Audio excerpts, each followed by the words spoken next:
চন্দনাস কর্নারে সবাইকে ওয়েলকাম। আজ অক্ষয় তৃতীয়া এবং অক্ষয় তৃতীয়ার এই শুভ দিনের শুভ মুহূর্তে গর্ভা প্রভাতসাথী ক্লাব ঘরের গৃহপ্রবেশ অনুষ্ঠিত হল মহা আয়োজনে পূজা অর্চনার মধ্যে দিয়ে। সেটি ছিল দ্বীপ্রাহরিক অনুষ্ঠান। সান্ধ্যকালীন অনুষ্ঠানেরও আয়োজন রয়েছে সাংস্কৃতিক অনুষ্ঠান। গর্ভা প্রভাতসাথী ক্লাবের সদস্যা এবং সদস্যগণ নিজের নিজের আসন গ্রহণ করে নিয়েছেন অলরেডি। সান্ধ্যকালীন সাংস্কৃতিক অনুষ্ঠানে আমন্ত্রিত রয়েছেন বিশেষ অতিথিগণ। রয়েছেন 104 নম্বর ওয়ার্ডের কাউন্সিলর মাননীয় শ্রী তারকেশ্বর চক্রবর্তী মহাশয়। আমন্ত্রিত বিশেষ অতিথিদের জানাই অনেক অনেক ধন্যবাদ। অতি মূল্যবান সময় ব্যয় করে তারা এই সাংস্কৃতিক অনুষ্ঠানে নিজেদের যোগদান করেছেন। আর সান্ধ্যকালীন সাংস্কৃতিক অনুষ্ঠানও এক মাত্রা পেয়েছে। শুরু করছি সান্ধ্যকালীন পর্ব। সঙ্গে থাকুন আর দেখতে থাকুন চন্দনাস কর্নার। নতুন বন্ধুদের অনুরোধ রইল আমার চ্যানেলটা সাবস্ক্রাইব করার।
104 নম্বর ওয়ার্ডের কাউন্সিলর মাননীয় শ্রী তারকেশ্বর চক্রবর্তী মহাশয়কে অনেক ধন্যবাদ জ্ঞাপন করা হচ্ছে। উত্তরীয় পরিয়ে তাকে সম্মান জানানো হচ্ছে। এই ক্লাব ঘর তৈরির পেছনে তার বিশেষ সহযোগিতা এবং অবদান আছে। উপহার স্বরূপ তার হাতে তুলে দেওয়া হলো বিখ্যাত দার্শনিক এবং বৌদ্ধ ধর্মের প্রতিষ্ঠাতা গৌতম বুদ্ধের একখানি মূর্তি।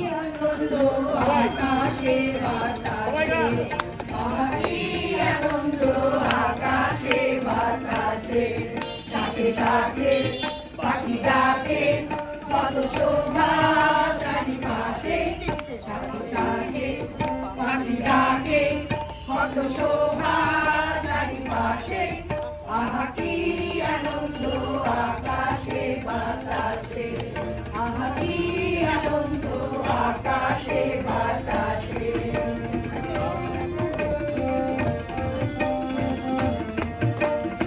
আজকে মোদের বড়ই সুখের দিন, আজকে মোদের বড়ই সুখের দিন। আজ ঘরের বাঁধন ছেড়ে মোরা হয়েছি স্বাধীন, আজ ঘরের বাঁধন ছেড়ে মোরা হয়েছি স্বাধীন, মোরা হয়েছি স্বাধীন। আজ আমার মোরা সব ঘুরে মুলুক ছেড়ে যাব দূরে, আমার মোরা সব ঘুরে মুলুক ছেড়ে যাব দূরে। ভরবো ভুবন গানের সুরে, ভরবো ভুবন গানের সুরে, পুরানো দিনের কথা আসে মনে, পুরানো দিনের কথা আসে মনে, আসে ফিরে আসে। আহা কি আনন্দ আকাশে বাতাসে, আহা কি আনন্দ আকাশে বাতাসে। সাথে সাথে পাখি ডাকে, শোভা চারিপাশে, সাথে সাথে পাখি ডাকে, কত শোভা চারিপাশে, আহা কি আনন্দ আকাশে বাতাসে, আহা কি আনন্দ আকাশে বাতাসে। আনন্দের জোয়ারে ভাসে চলেছি আমরা। আজ ক্লাব ঘরের জন্মদিন, তাই কেক কাটা তো থাকছে। কিছুক্ষণ চলল কেক কাটার পর্ব।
আমরা কৃতজ্ঞ আপনার কাছে।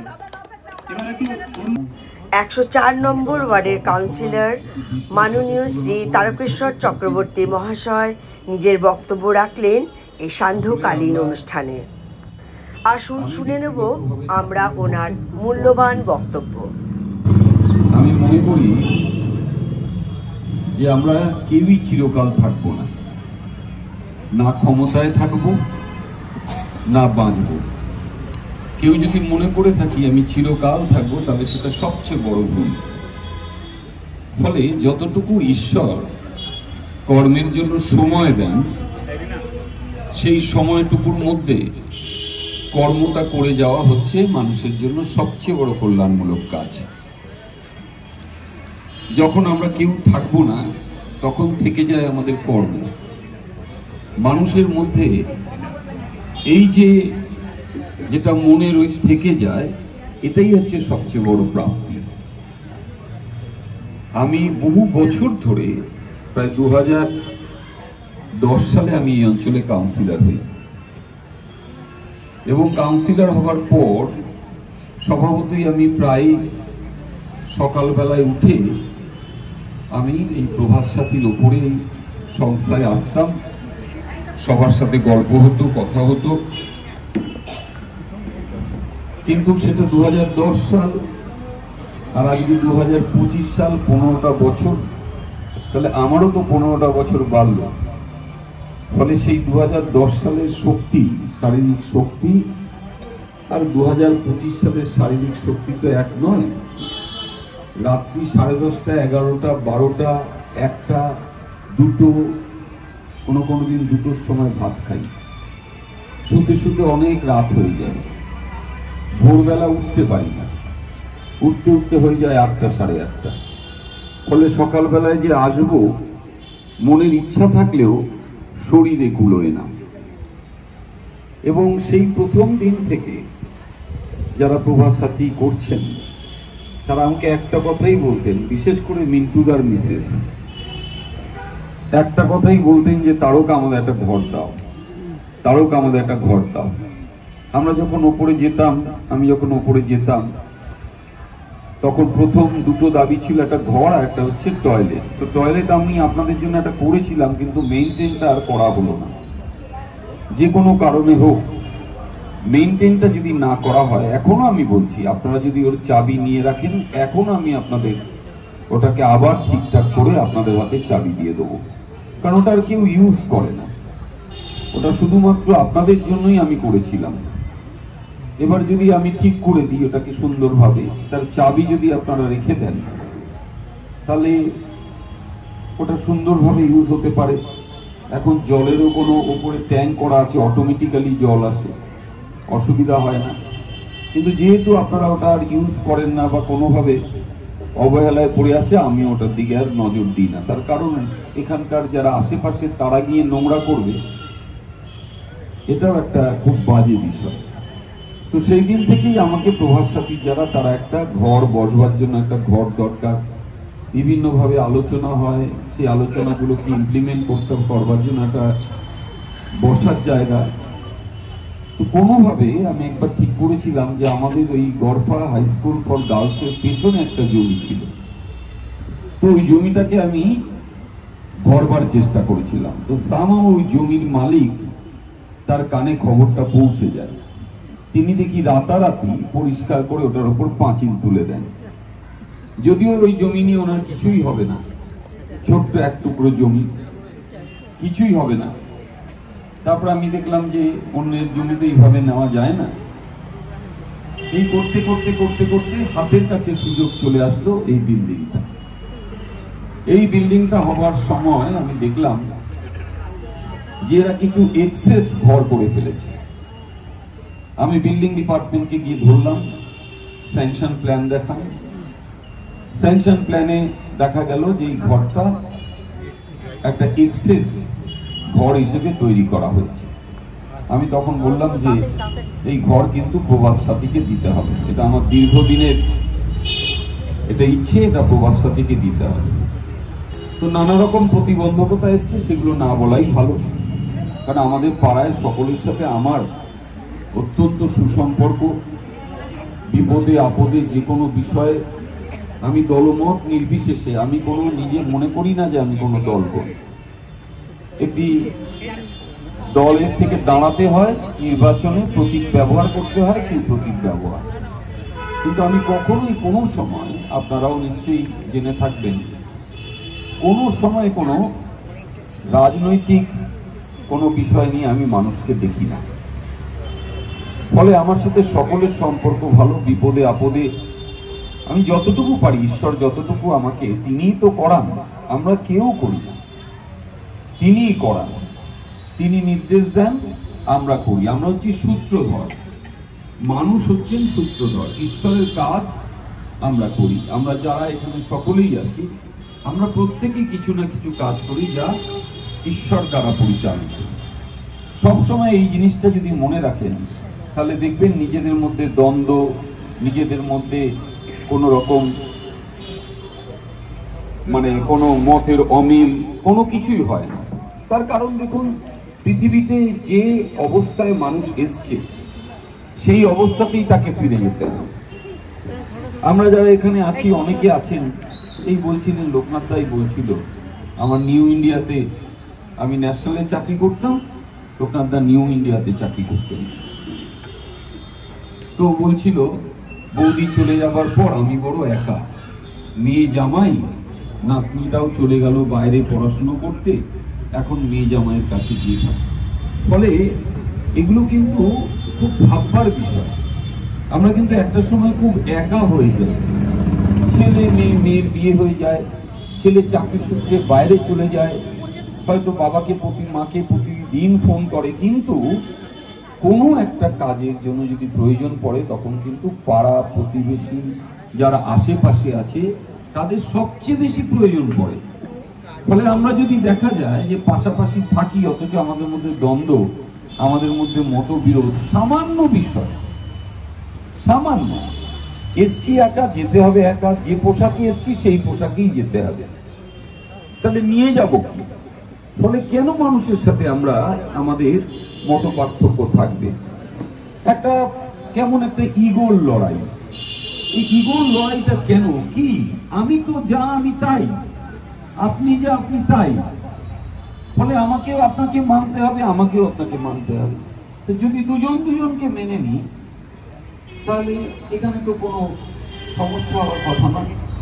কিন্তু অদ্ভুতভাবে একটা সামাজিক প্রক্রিয়াগতভাবে এমন একটা অবস্থা হচ্ছে, আমাদের পরের জেনারেশনও ঠিক বলবো না, তার যে পরের জেনারেশন, তারা কিন্তু এখন আর সামাজিকভাবে তারা কিন্তু সেইভাবে ইনভলভ হচ্ছে না। আমাদের ছেলে মেয়েরা ইনভলভ হচ্ছে না।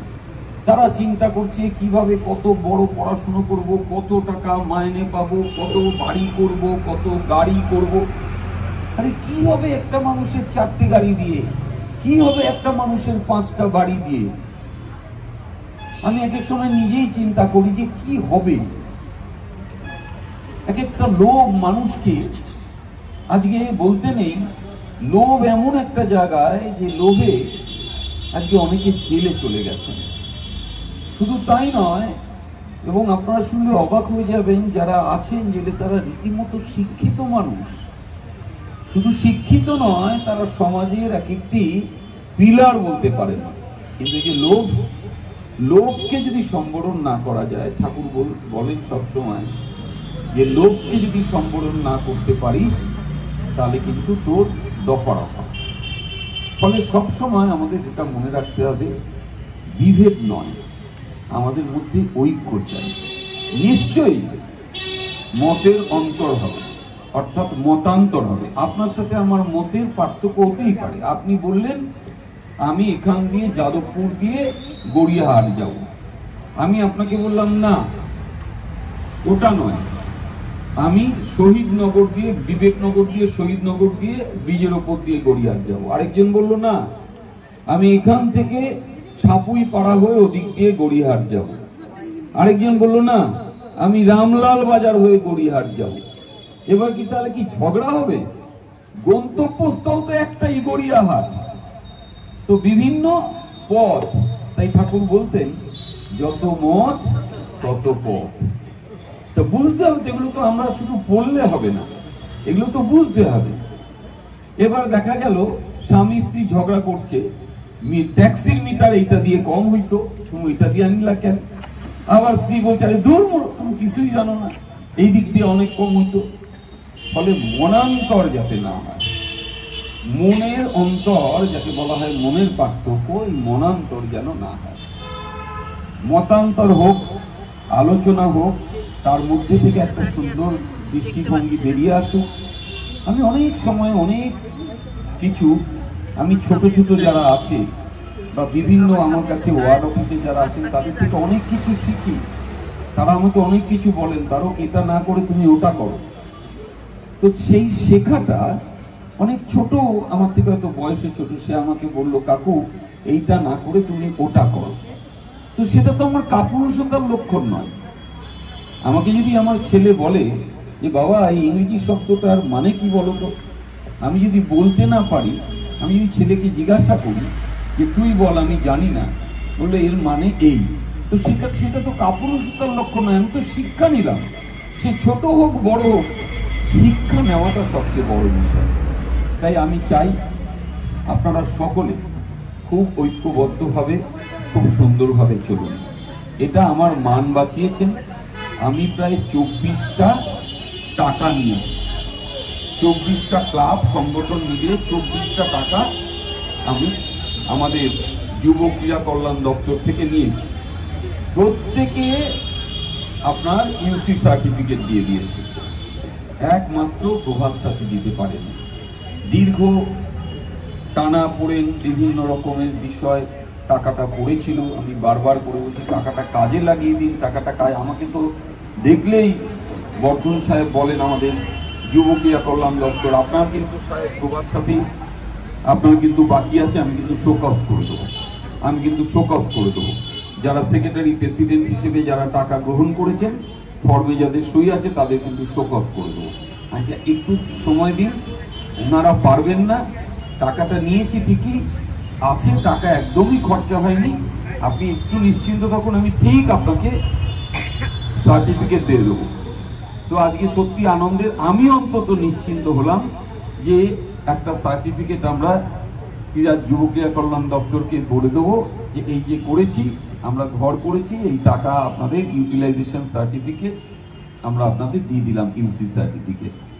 ফলে আজকে খুব আনন্দের দিন, যার জন্য এত সুন্দর গানটা, আহা কি আনন্দ আকাশে বাতাসে, সত্যজিৎ রায়ের লেখা গান এবং অনুপ ঘোষালের গাওয়া গান, এ তো কোনো দিনও পুরনো হবে না, কোনো দিনও পুরনো হবে না এই গান। তো আজকে সত্যি আমাদের বাতাসে আনন্দ, সেই আনন্দ উপভোগ নিয়ে আমরা আগামী ভবিষ্যতে সকলে মিলে চলব। আর আমি বলবো প্রেসিডেন্ট সেক্রেটারি যারা সই করেছিলেন ফর্মে, তারা কিন্তু একটা ইউসি সার্টিফিকেট লিখে প্রভাত সাথীর প্যাডে আজকের ছবি একটুখানি একটা প্রিন্ট নিয়ে নেবেন, প্রিন্ট আউট নিয়ে নেবেন, ইয়ে থেকে যে কোনো জেরক্স, কালার জেরক্স করে নিয়ে তার সাথে প্রভাত সাথীতে টু মিটবে কনসার্ন বলে আছেন, ওনারা আছেন, লিখে সুন্দর করে একটা বলে দেবেন যে আপনারা যে টাকা আমাদের দিয়েছিলেন আমরা সেই টাকাটা সৎ ব্যবহার করেছি, আমরা প্রভাত সাথী একটি ঘর আমরা কিনেছি, এটা এখন নিজেদের ঘর আপনাদের। এবার আমাকে বলছেন যে কথামৃতর জন্য একটা ঘর চাই, মানে এত দাবি থাকলে তো এরপর আমার পালাইতে হইবে। যাই হোক, সেটাও আমার মাথায় রইল, দেখা যাক কি হয়। আস্তে আস্তে নির্মলকান্তি ঘোষ, হ্যাঁ নির্মলদা বললেন যে একটা নিশ্চয়ই হবে যদি ঠাকুর করান। আমি তো আগেই বলেছিলাম যে আপনারা কথামৃত, আপনারা পুরো আমার ওপরের মন্দিরের দায়িত্বটা আপনারা নিয়ে নিন। আমি যেমন করি 1 জানুয়ারি সেটা আমি করব, কিন্তু আপনারা ওখানে যদি কিছু চান ওখানেও কিছু করে দেওয়া যায়। আপনারা এই সন্ধ্যেবেলা নাম গান করলেন, ওখানে পাঠ হলো, সেটাও আপনারা ভেবে দেখতে পারেন। সকলকে ধন্যবাদ। সবাই আমার থেকে মোটামুটি বয়োজ্যেষ্ঠ আছেন, আমার প্রণাম গ্রহণ করবেন। শুভ নববর্ষ সকালে এই সকলকে, এবং আপনারা আজকে অক্ষয় তৃতীয়া, সকলকে প্রণাম। খুব ভালো থাকুন, মন যত ধরুন হা হা হা হা করে হাসলে, হাত তুলে তারপর নিচে নেবেই সমালোচনা করলে, তাহলে হয়ে গেল। যতটুকু হা হবে, যতটুকু ওপরে হা হলো আবার মনের মধ্যে বিষ ঢুকিয়ে নিয়ে চলে গেল, আর ওপরে উঠলো না। ফলে এটা কিন্তু মনে রাখতে হবে। হা হা হা হা করে হাসছেন, মনটাকে হালকা করছেন, সিঁড়ি দিয়ে নামতে নামতে সমালোচনা করতে করতে মেলা হয়ে গেল। যতটুকু ব্যায়ামে গুণ ততটুকু একদম এগিয়ে বাড়ি চলে গেল। সকলকে ধন্যবাদ, খুব ভালো হয়েছে, ধন্যবাদ। এটা যেন অক্ষয় হয়, আজকের এই অক্ষয় দিকে আমাদের এটাই বক্তব্য। এরপরে আমরা আচ্ছা, এরপরে আমাদের একটা অন্য স্বাদের অনুষ্ঠান, যে স্বাদটা আপনারা সবাই চাইছিলেন, এটা আমারও খুব প্রিয় জিনিস এই সাবজেক্টটা।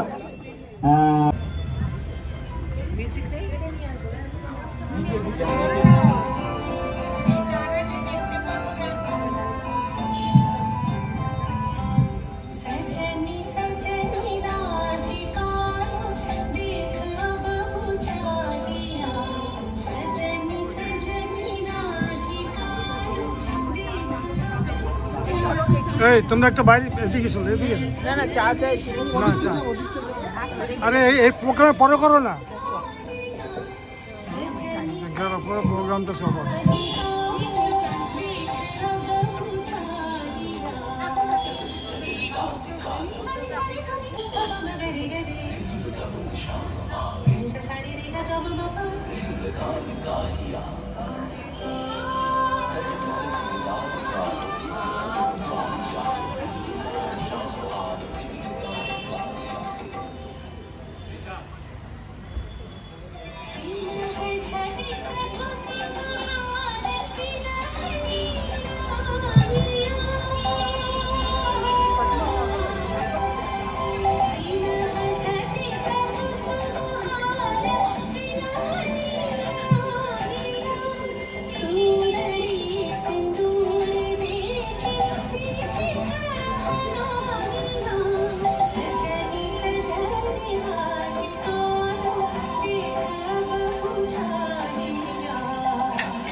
যাদের উদ্যোগে, যাদের কঠোর পরিশ্রমে আজকের এই গৃহটি আমরা পেয়েছি, সদস্য। ধন্যবাদ। ওখানে ঠাকুর আছে, সব চটি খুলে যাবেন ভেতরে ওর থেকে। আমরা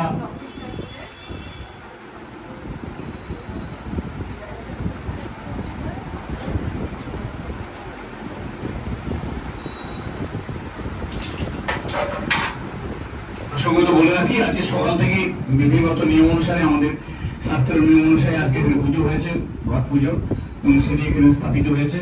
এবং এই মাত্র একটি দ্বার উদ্বোধন হলো তারকেশ্বর চক্রবর্তী।